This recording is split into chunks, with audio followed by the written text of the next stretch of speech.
Good afternoon. Police are on the hunt for a killer following a violent altercation in East York. A 27-year-old man is dead, and police are appealing for information as they search for a suspect. CB24 Steve Ryan's been following the investigation and joins us live with more. And Steve, there's more than one crime scene. Yeah, that's right, Nathan and Michelle. There are three crime scenes. You've got your primary crime scene here at the Gamble and Donlands. Just west of where I am right now, there's a secondary crime scene between Donlands and Todmorden. And then southwest of that location is a third scene. So what police tell us was an altercation happened last night at the primary crime scene here.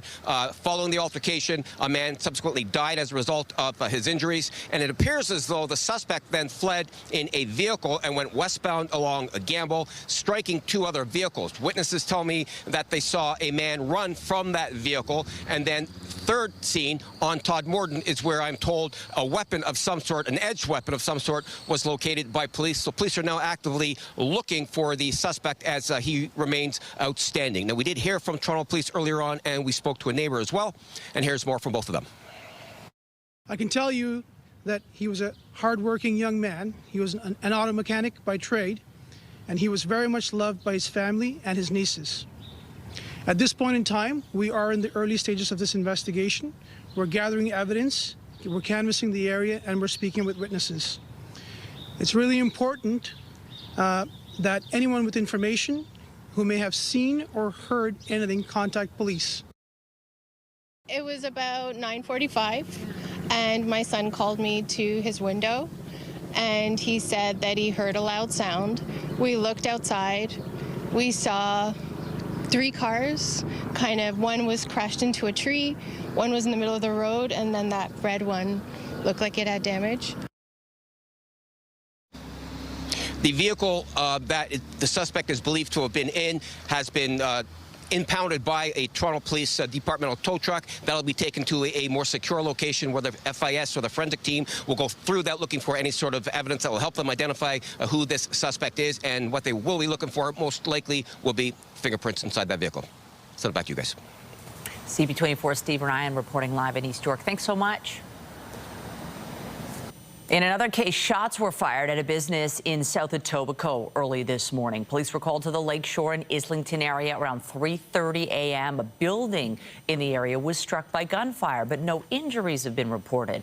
Police say they attempted to stop a vehicle leaving the scene, but it managed to get away. However, that suspect vehicle later crashed into a fence near Eglinton and Royal York Road, roughly 10 kilometers from the shooting. Police say the suspects ran from that crash scene. Investigators have not provided suspect descriptions at this point. Police are searching for a driver following a hit and run in Mississauga. A woman was struck by a vehicle in the area of Derry Road and Huron-Ontario Street. This was around 6 a.m. She was taken to hospital with serious injuries. The vehicle involved left the scene. It's described as a white sedan with heavy damage to its right front corner. Peel police are asking anyone with information to come forward. An elderly man is dead following a house fire in Hamilton.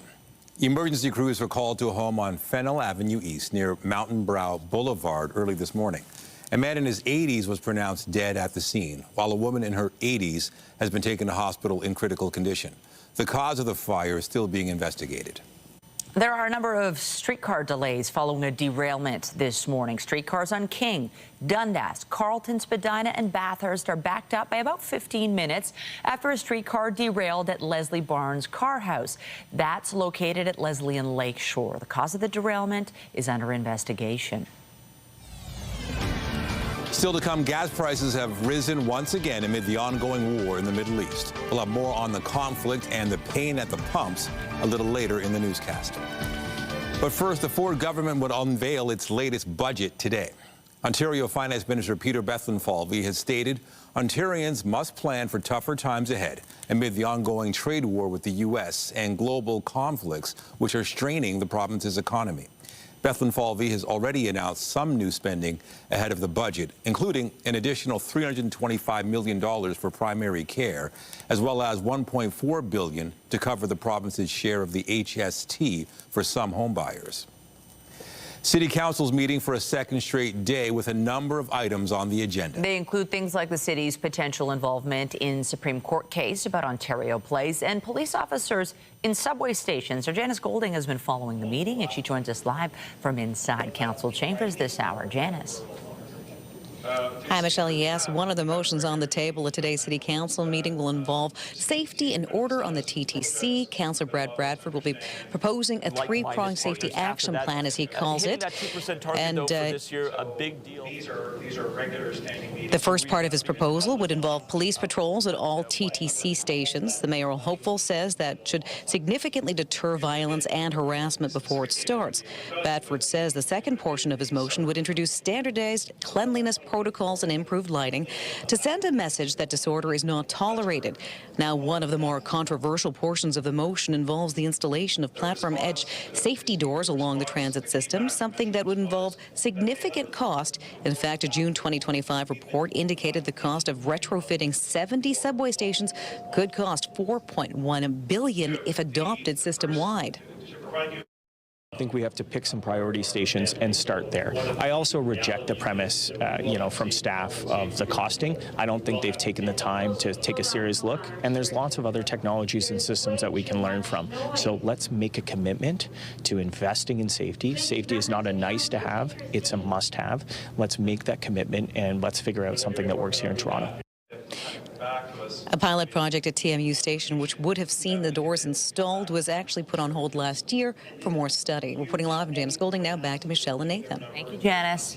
One city councillor wants Toronto to get into the grocery business. Ward 7 councillor Anthony Peruzza is tabling a motion to launch a pilot project that would establish not-for-profit grocery stores operated by the city. The goal is to improve affordability and access to food amid a dramatic increase in food bank usage.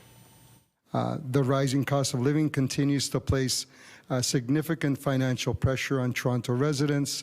Food is one of the largest household expenses, and we are seeing increased reliance on food banks across the city. Quite simply, life is getting more and more expensive. This is a bold step to help people access food at better prices and make everyday life a little easier.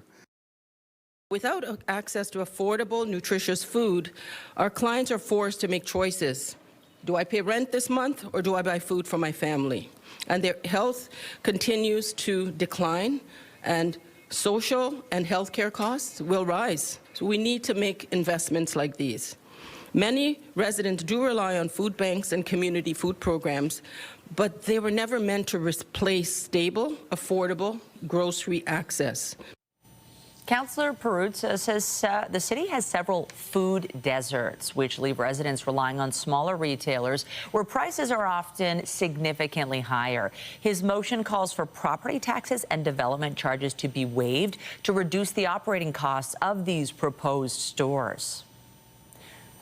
Well, the boys of summer are back in town, preparing to step up to the plate for the 2026 season tomorrow night. The team will be working out at Rogers Centre today with expectations sky high after last year's World Series appearance. CTV's Mike Walker joins us live with more on the upcoming Blue Jays season. Mike, can't wait. Oh, we can't wait, and fans can't wait. We're excited given last year's World Series run. The players will be on the field later this afternoon for one more practice ahead of tomorrow's opener against the Athletics. And given how successful last season was, that unfortunately ended in heartbreaking Game 7 of the World Series against the Dodgers, the team and its fans say there's unfinished business, and they have high expectations for this milestone season. 3, 2, 1.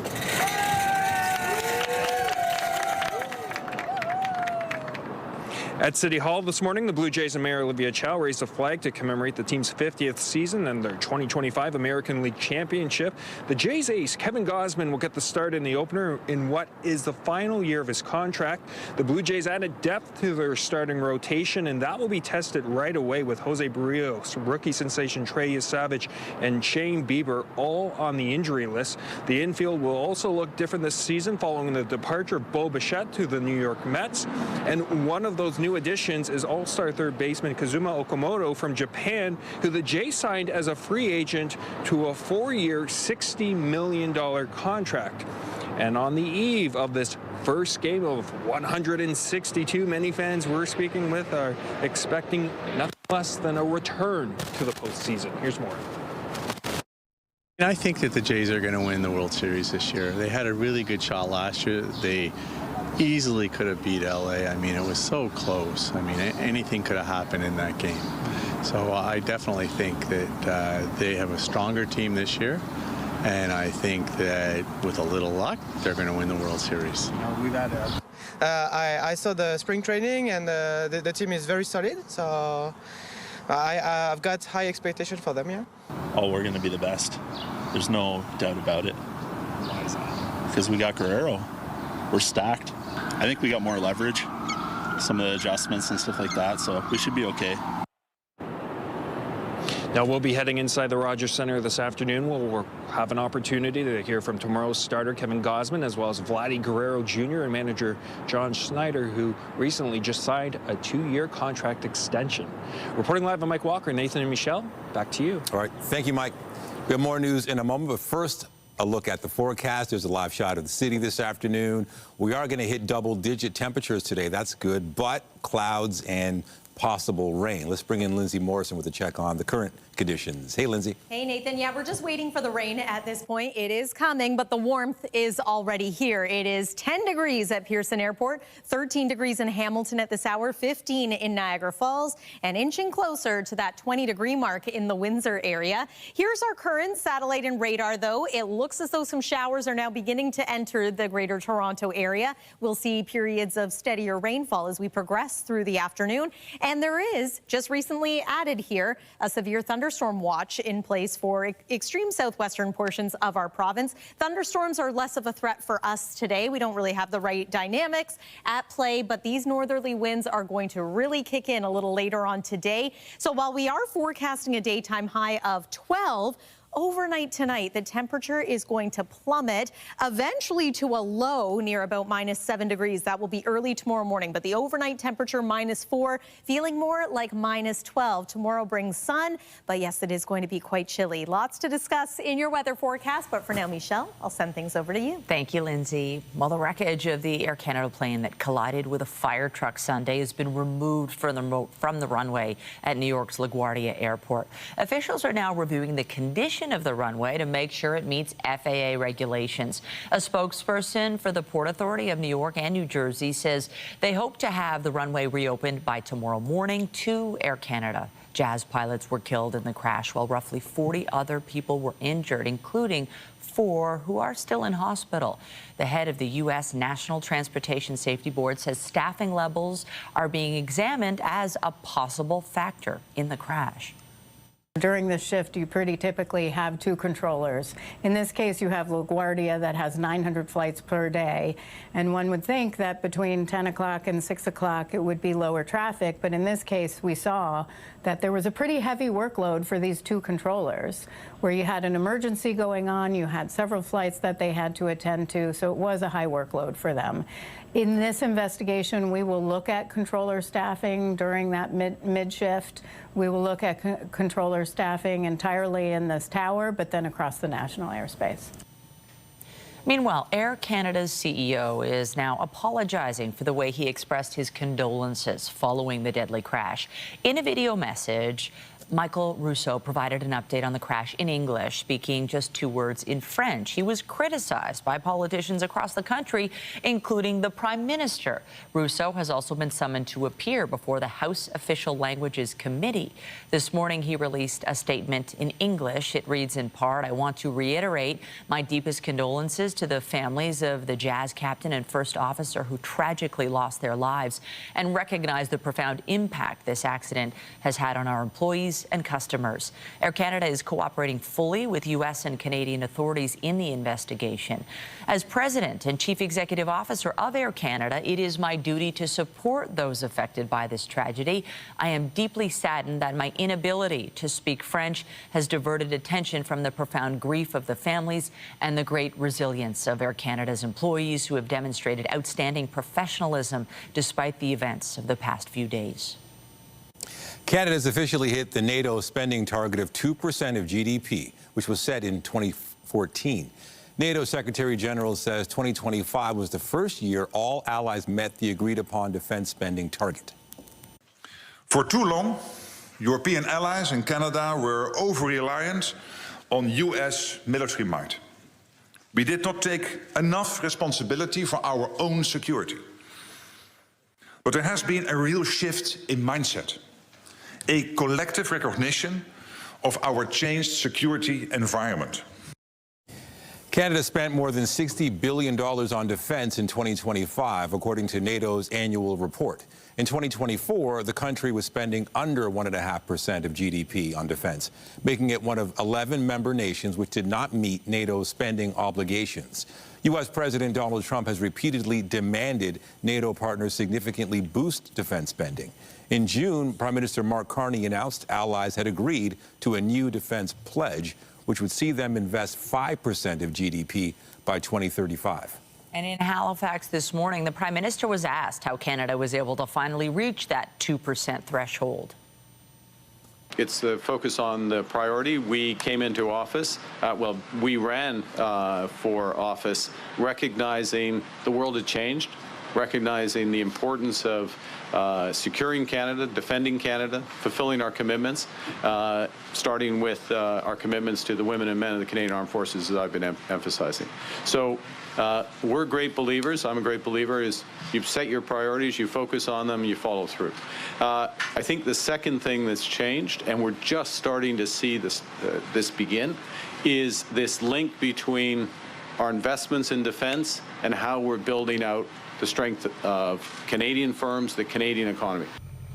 Carney also announced a new $3 billion defense spending package. Most of the money will be used in Nova Scotia, with some of it earmarked for New Brunswick. The PM also committed to $500 billion in defense spending over the next decade. In Ottawa, the Conservatives have issued a response to today's announcement that Canada has reached the 2% of GDP spending goal. As we know that all this increased defense spending that he's bragging about today is actually an illusion. We know that through creative accounting that government spending in national defense has increased by over $10 billion. That hasn't actually resulted in increased capabilities for the Canadian Armed Forces. It has not actually increased our own security or made us safer here at home. We are still sitting with many fleets, whether it's in the Air Force, the Army, or the Navy, that are unserviceable. Only 50% of the Canadian Armed Forces equipment is deployable, and we know that that's impacting on our operational readiness. The Conservatives add the government has still not replaced Canada's CF-18 fighter jets with new F-35 aircraft, and say the armed forces are still waiting for new submarines, new tanks, and other armored vehicles. Meanwhile, Canada's Foreign Affairs Minister is pitching the idea of a defense bank to fellow G7 members in Paris. It would provide financing for defense firms struggling to access enough financial assets. The capital available is going to depend on the number of countries that participate, and Canada is certainly advocating for more and more countries to come on board, and I will be presenting such an argument here at the G7 Foreign Ministers meeting. The Defense Bank is part of an effort by the Canadian government to increase cooperation between NATO and other allies. So far, major European nations have not embraced the bank initiative. The U.S. and Iran have issued conflicting statements on the efforts to end the war in the Middle East. This comes as Israel says it has killed a top Iranian naval commander overseeing the blockade of the Strait of Hormuz. The death toll from the war in Iran has risen to more than 1,500. 13 U.S. military service members have also been killed. U.S. President Donald Trump has stated a deal to end the conflict is close. However, Iran says it has dismissed America's 15-point ceasefire plan.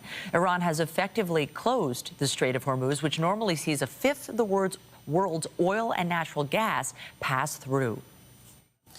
Israel's defense minister says the country's military has killed the commander of Iran's Navy, as well as a number of other senior Navy officials. The defense minister says the commander was directly responsible for blocking the Strait of Hormuz. The announcement comes as Iran continues to fire missiles into Israel. The remnants of a missile struck a neighborhood just outside Tel Aviv. There have been no reports of any injuries. After a major drop on Wednesday, gas prices are up again in many parts of the country amid the ongoing war in the Middle East.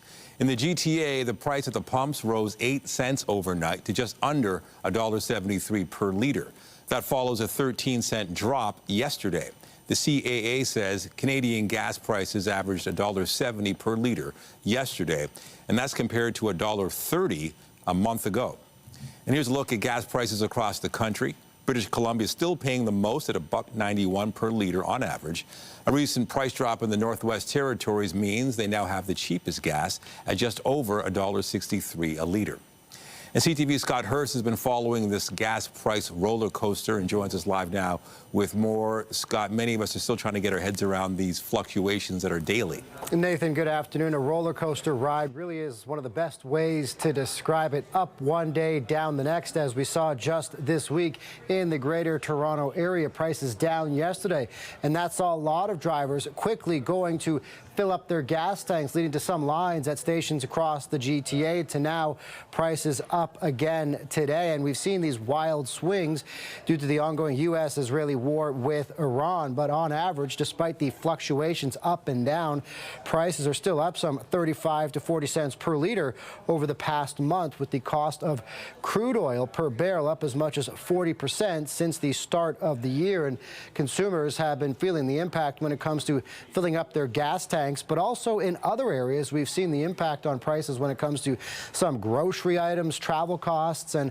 other consumer goods as well. And when it comes to small businesses, the Canadian Federation of Independent Business says these fuel prices and supply chains are causing hardship once again for so many small and medium-sized businesses across the country. And even if there is a quick resolution to the situation in the Middle East, it is unlikely these prices will come down anytime soon. Here's more from one economist describing what it will likely mean on prices due to the situation in the Middle East. But I think we're going to see the elevated price for quite some time, even if excursion, war, whatever Trump wants to call it, were to end fairly soon. We've had a lot of damage to the infrastructure, and there's going to be a lot of time before we're going to have the refineries producing and then shipping for home use. So this is going to last, maybe not higher, but at least at these elevated levels for months, if not even for 6 months.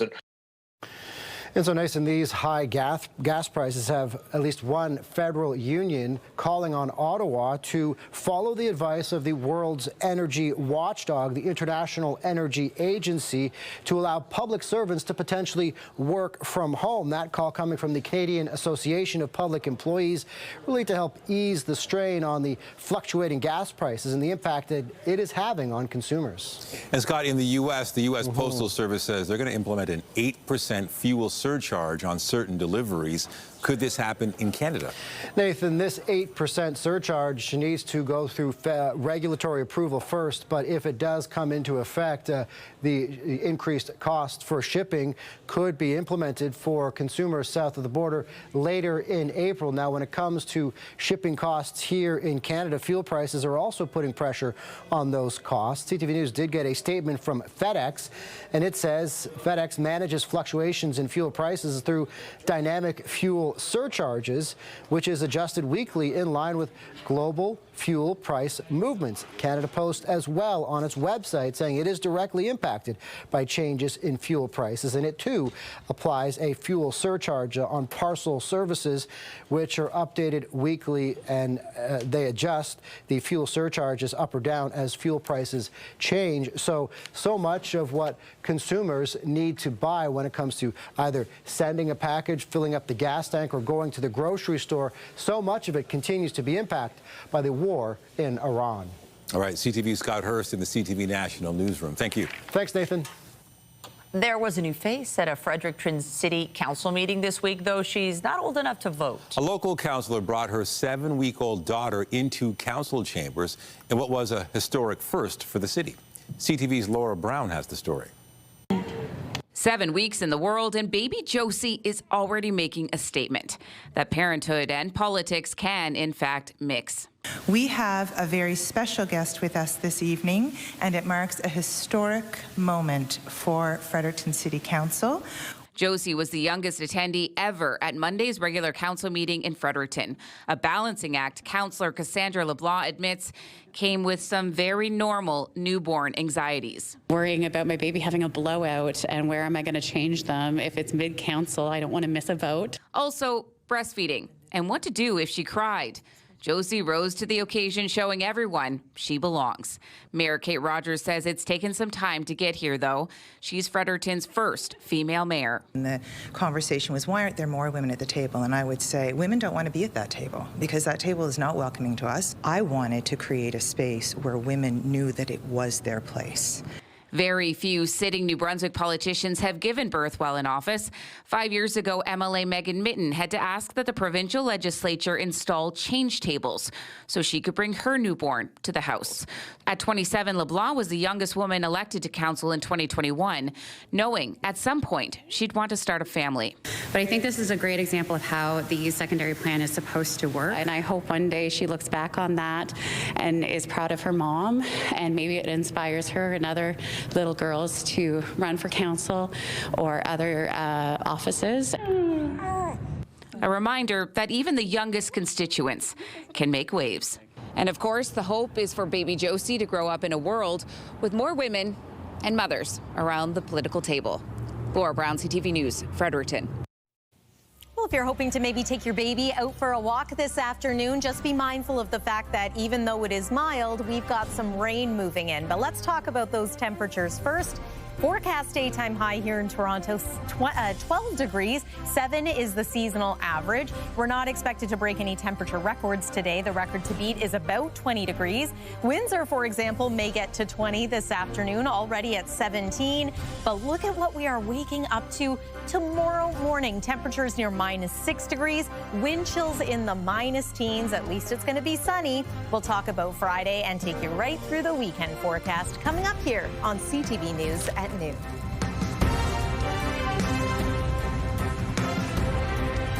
When you see it happen, send it to CTV News. Text 10400 from your screen to ours. Text 10400.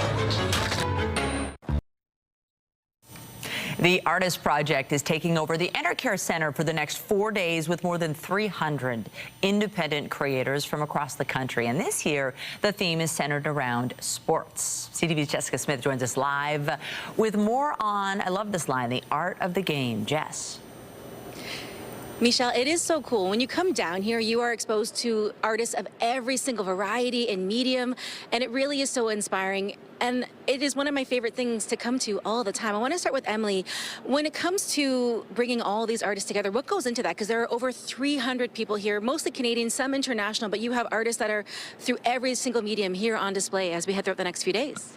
Yeah, so we receive hundreds of applications of artists who want to participate at the fair, and so we have a selection committee that goes through and reviews all those applications, but of course we're always looking for that diversity that you mentioned, so a diversity of backgrounds, of mediums, of perspectives, of subject matter, just to make sure that we're really representing the whole breadth and depth of artistic creation. And there's a bit of a sports theme, the art of the game this year. And Brini, I want to bring you in. I'm a huge fan of your work. We've seen it before with the PWHL and the helmet behind us, but talk to me about the theme of the Pantone as well, because we see some heated rivalry content in there. Ooh, so I make Pantone art, and I take 11,000 tiny pieces to make one large mural. And yes, I snuck in a couple of heated rivalry pieces. And how important is representation when it comes to women in sports and girls in sports? Because I feel like you've got such a great connection to it. It is the most important thing to me. So especially with the PWHL piece, this is called the Inaugural Six. I was commissioned to do this, and it now lives at the Hockey Hall of Fame, which as it should, but every single piece has a woman's name from the PWHL on it. I just think that is so cool. And Ishid, I want to bring you in here because I was introduced to your work at Stacked Market, which is just in downtown Toronto at Lakeshore and Bathurst a few years ago. But talk to me about what it's like for you being here, because this is your first time. This is my first time being here, and honestly, I'm thrilled. Like Emily was saying, there's a selection process, so being selected is a huge honor, and to be able to showcase a new line of thinking, a new body of work that people don't know me for is something that I'm thrilled to share. it is pretty cool, and I feel like I have so many different things in here that I want to see. Emily, I'm going to bring you back in as we get ready to wrap things up here. For people that want to come down, what do they need to know? Because it's going on for the next couple of days. It begins tonight. What should we prepare for as we come in if we've never stepped into the art world before? Prepare to have a lot of fun, engaging conversations with our artists. That's what they're here for. That's what they're craving. Say, hey, I see this in your work. Was that meant to be? Or ask them how they create their work or why they're an artist. They're here to have those conversations with you and to help you fall in love with artwork so you can take it home. And I have a few pieces at home myself that belong to Nishid, and hopefully I can collect a few more as we head throughout the weekend. Again, it all begins tonight. It goes on for the next 4 days. Make sure you come on down and check it out and just take a look at the incredible work here. It will blow your mind. I'll send things back inside to the studio. I'm so glad you can ask questions. I can never interpret these art pieces. It's fascinating. Are you good at that? I don't know. I think it's whatever kind of floats your boat and whatever you're feeling when you look at the art. And I know today what we're feeling is double-digit temperatures, just as you predicted, Lindsay, and the rain that you also predicted is here now, too. Yeah, it is. Clearly, it's on the way. So we're feeling good about the temperatures. Unfortunately, this week we can't seem to have warmth and sunshine. We need to have warmth and rain or sunshine and cool conditions. So that's what you should plan for the next 48 hours. Here, the rain looks to be arriving in many areas as we speak, and it could be steady or heavy at times through this afternoon. Weather is brought to you by the Presler Law Firm. Injury lawyers, you don't pay unless they win. We managed to escape the morning on a dry note. We even had a little bit of a nice sunrise there early on today. Bit of cloud already in the mix, but a nice little view of our city there. If you're out and about in Toronto for today, or really right across the GTA, you'll want to bring the umbrella with you for at least this afternoon. Things are going to taper off as we make our way through the evening hours, and by the overnight, we are done with this clipper system. But you'll notice that it's bringing some steady rain just to the south of Georgian Bay at this time. A little bit of mixed precip in some areas and some snow the closer you get to the border with Quebec. This is with us again for a good portion of the day. Thunderstorms are possible mainly for southwestern Ontario and also along the north shoreline of Lake Erie. If we get those storms, some of these rainfall totals will go up. But in and around Toronto, we're expecting roughly 5 millimeters, maybe closer to 10, depending on how it all plays out. So it's not a soaker, but it's just enough rain through the afternoon that you'll want to maybe bring the rain jacket or the umbrella with you. So here's about 1 p.m. today. Going to pause this again as we make our way into the evening drive. The dinner hour, we're still seeing some steady rainfall in places. By midnight, this is all moving out. Still some cloud cover. That too is going to clear as we make our way into tomorrow morning. Tomorrow afternoon is beautiful and sunny. Just wait, though, till you see the temperatures we are expecting for your Friday. And then look at that. Some flurry activity heading into the day on Saturday. Some areas north of the GTA will also see a little bit of light snow into early Sunday morning. For us, Sunday, though,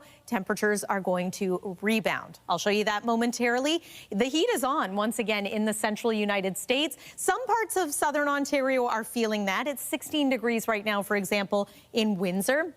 We are influenced somewhat by that warmth, but not as much as our friends stateside. Overnight tonight, the temperature falling to about -4 degrees. That's not even our low. The low is actually going to happen through tomorrow morning at about 8 a.m. It'll be -7 degrees, feeling into the minus teens. +2 is the expected high. And then tomorrow, of course, we've been talking about it. It is the season opener for the Blue Jays. First pitch temperature, -3 degrees, feeling like -9. I'm starting to crunch the numbers, and this is looking like pretty easily it's going to be one of the coldest home openers on record. It is a little early in the season. Typically, the home opener is in April. 7-day forecast shaping up to look like this. Saturday is still cool. Sunday, daytime high 10 degrees, and we have a couple of teen temperature days as we make our way through next week. So hopefully a little bit of a pattern change, at least when it comes to the temps. That's your look at the weather. Nathan, over to you. Thank you, Lindsay.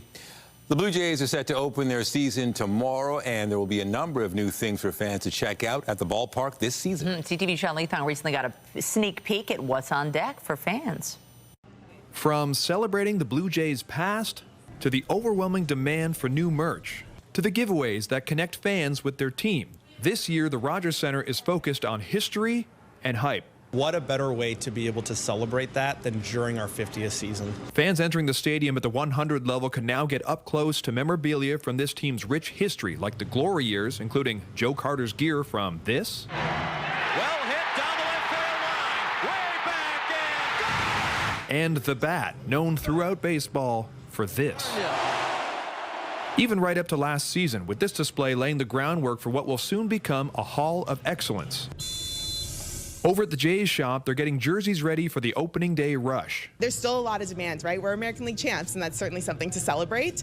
American League Championship merch is moving and more, including this 50th season collaboration with Roots Canada showcasing the Jays in black and gold. There's also the stuff you get just for going to a game, with 90% of Jays home games including a giveaway. Everything from a SpongeBob jersey to the retro Domer hat. Domer was the original Sky Dome mascot, and he's a turtle, he's adorable, his shell kind of represents the dome. Also, a bobblehead of George Springer leaping after his home run in Game 7 of the American League Championship Series, and the Vladimir Guerrero Jr. born for this bobblehead, a nod to the now famous photo of a young Vladdy with his father while a member of the Montreal Expos. And then there's the food, each season bringing new menu items with a play on the traditional, like the Al Pastor dog with pulled pork and pineapple, or the unexpected, Uncrustables French toast.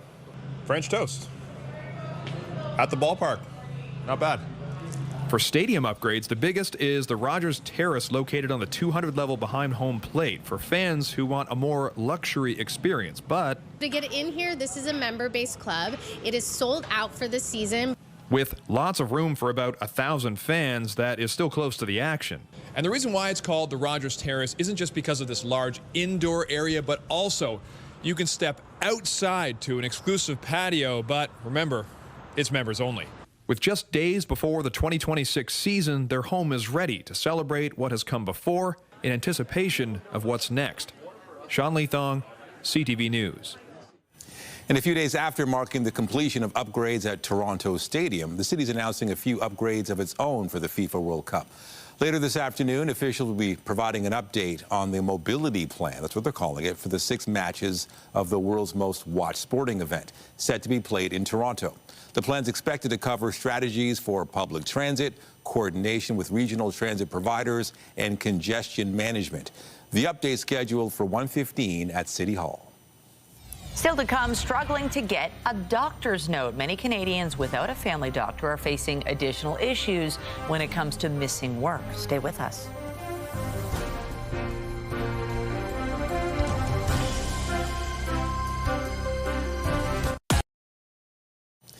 Many Canadians don't have access to a family doctor, which can complicate many issues. That includes getting a doctor's note if you have to miss work for an extended period. CTV's Matt Grillo reports.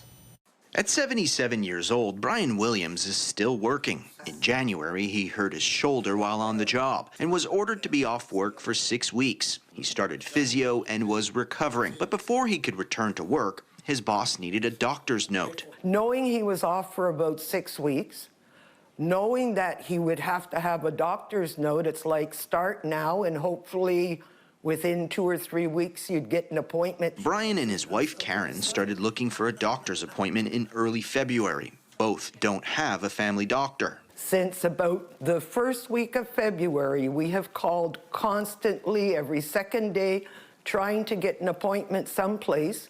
When you call, there's nothing available.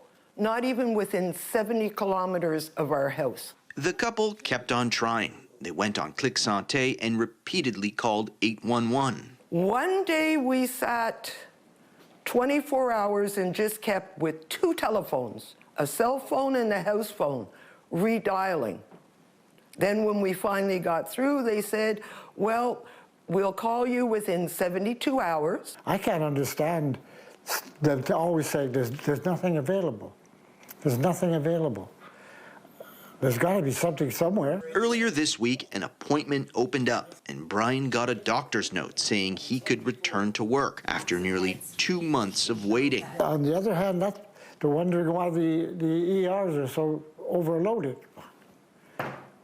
You have no choice. If you can't get an appointment there, what do you do? So much frustration and stress. Brian says he just wants to put it behind him and get back to work. Matt Grillo, CTV News.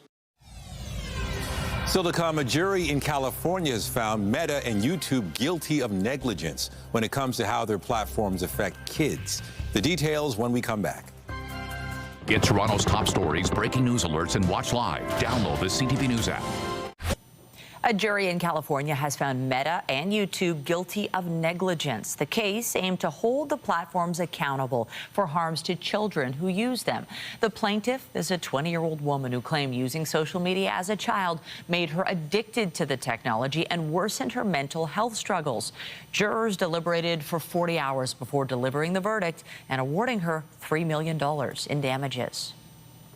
It's almost like social media's big tobacco moment that's happening right now, because the headlines around the world are about the lawsuit and the damages, but it's more so about the implications moving forward. Are we now at a place where a jury has found the social media companies liable, and are we now at a place where many of these lawsuits are starting to unfold and start to see that social media companies are starting to be held accountable, and it's not just being lost in a legal system that has often favored the tech companies?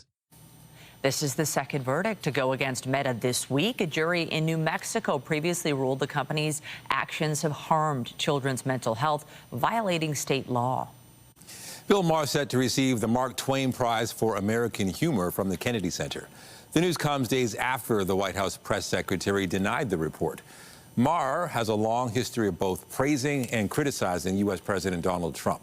The vice president of the Kennedy Center says that while the comedian is known for politically incorrect jokes, he has been influencing American discourse since before the Mark Twain Prize was established. Stephen Colbert is revealing what he plans to do after his late-night show comes to an end on CBS this spring. He's set to co-write a new Lord of the Rings movie. I did not think I would have the time. As much as I love it, I knew I couldn't do that and do the show at the same time. But it turns out I'm going to be free starting this summer. Well, isn't that fortunate? The TV host sharing the news in a video with director Peter Jackson. Jackson is producing the new film, along with one out next year, telling the story of the character Gollum. Colbert has gained a reputation as a knowledgeable fan of the works of J.R.R. Tolkien. He's set to help adapt part of the first Lord of the Rings book that did not make it into 2001's Fellowship of the Ring movie, along with that movie's screenwriter and his son. Coming up, turning to technology to fix potholes. We'll have more on a new machine being used in Ottawa to repair its roadways. You know what he's... Potholes are a problem across the province following the many freeze-thaw cycles this winter. There have been so many, and now Ottawa has turned to some new technology to help patch up its roadways. CTV's Tyler Fleming has a look. Come spring, there's a pesky problem that always pops up. It's actually more of a dip in the road, potholes, and no one likes them. Nobody. Some are avoidable. Just keep your eyes on the road. Others not so much. I've probably been through a few potholes with my bad car because the muffler is now loose. There are some notorious bad roads. Like parts of Bank Street. After a winter which saw dozens of freeze-thaw cycles, ice and water heaves and loosens pavement. That's how the hole is made. And this is how some are fixed. Taking a bite out of bad roads, the Python 5000 slithering down streets, hunting potholes for a seriously rapid patch. They're typically filling hundreds of potholes in a shift. Instead of buying, the city says it's renting 2 units, steering clear of the high maintenance cost. While dozens of crews are out continuing to fill potholes the traditional way, the self-contained Python 5000 works best at tackling busy roads. It allows us to really focus on specific areas, really our problem spots where we want to limit our staff that are out working on the roads. With that one-person operation, they do not have to get out of the vehicle, so it's much safer working through intersections on higher speed roadways where the risk is higher for staff working on the road. Each year, the city fills around 200,000 potholes. So far this winter, over 57,000. Residents can help the city find those potholes too by reporting them online. Over 12 tons of asphalt's been dumped in 3 days already, so we need your help. Tell us where the potholes are. Let's get them filled up. The pythons and plenty of crews will be out all season picking off potholes one by one, helping to make for a smoother ride. The city is always working hard, so I'm not one to blame. It's the situation in Ottawa, right? Tyler Fleming, CTV News. And in Toronto, I can't help but think we've got pesky weather for potholes right now because it's nice and mild, and then boom, tonight we're into minus territory, double-digit minus. Yes, a plummeting temperature for tonight. So yes, potholes likely to still be an ongoing issue here in our city right through the month of April. Let's take one more look at the satellite and radar. Right now we're getting some rain. We'll widen things out so you can see it's likely showers in many areas with some steadier rain still to come. Here's a look at the evening. So this isn't so bad. The temperature slowly starting to fall. It's overnight and into tomorrow morning, where the temperature will be well below freezing. Tomorrow, we're going to fight to make it to a daytime high of +2, but many communities are going to remain close to freezing. 7-day forecast looks like this. Saturday is also below seasonal. We should have some sunshine along with a few flurries. Bit more cloud cover on Sunday, but that's more like it. Daytime high of 10 degrees and 13 as we make our way into the day on Monday with sunny skies. So there's one day where we get both the warmth and the sun. All right, we'll take it. Thank you, Lindsay. And that's it for CTV News at noon. Remember, you can get Toronto's breaking news all day long on CP24 and at ctvnewstoronto.ca. For Lindsay Morrison and all of us here, have a pleasant afternoon. I'm Michelle Duvet. And I'm Nathan Downer. Be sure to join us later for CTV News at 5 and 6. Have a great day.